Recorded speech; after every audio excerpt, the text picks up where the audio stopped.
कोल्हापूर दक्षिणचे आमदार अमल महाडिक यांनी महापालिका अधिकाऱ्यांची बैठक घेतली। शहरातील अनेक प्रश्न आणि समस्या कायम आहेत। प्रलंबित कामं कधी पूर्ण होणार आणि नागरिकांना मूलभूत सुविधा कधी देणार असा सवाल आमदार महाडिक यांनी उपस्थित केला। पुढील 100 दिवसात महापालिका स्तरावरील रेंगाळलेली कामं पूर्ण झाली पाहिजेत असा अल्टिमेटम आमदार महाडिक यांनी दिलाय।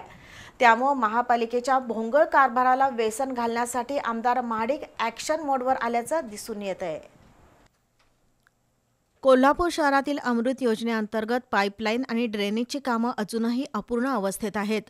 शिवाय अनेक रस्ते डांबरीकरणाच्या प्रतीक्षेत आहेत। खड्डेमय रस्त्यांमुळे नागरिक चांगलेच वैतागले आहेत। शहरभर धुळीचं साम्राज्य असून अपुरा पाणी पुरवठा आणि ड्रेनेज लाईन अभावी नागरिकांमध्ये प्रचंड नाराजी आहे।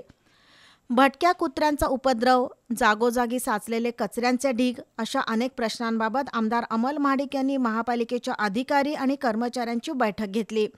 या बैठकीला शहर अभियंता नेत्रदीप सरनोबत, जल अभियंता हर्षजित घाटगे यांच्यासह अन्य अधिकारी आणि कर्मचारी उपस्थित होते। या बैठकीत आमदार महाडिक यांनी शहरातील अनेक प्रश्नांबाबत अधिकाऱ्यांना जाणीव करून दिली। वेळोवेळी मुदतवाढ मिळूनही अमृत योजनेतील कामं अर्धवट का आहेत असा त्यांनी सवाल केला। तसंच कचरा उठाव आणि मोकाट कुत्र्यांच्या निर्विजीकरणासाठी कोणत्या उपाययोजना केल्या याची माहिती महाडिक यांनी घेतली।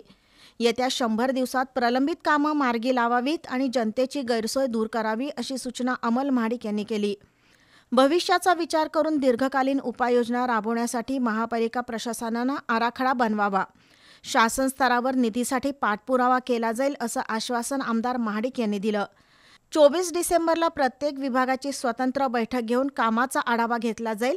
प्रत्यक्ष जागेवर जाऊन पाहणी केल्यानंतर कामात त्रुटी असता कामा नये असा इशाराही महाडिक यांनी दिलाय। एकूणच आमदार अमल महाडिक यांनी महापालिकेच्या कामकाजात लक्ष घालून नागरिकांच्या जिव्हाळ्याच्या विषयांना वाचा फोडली।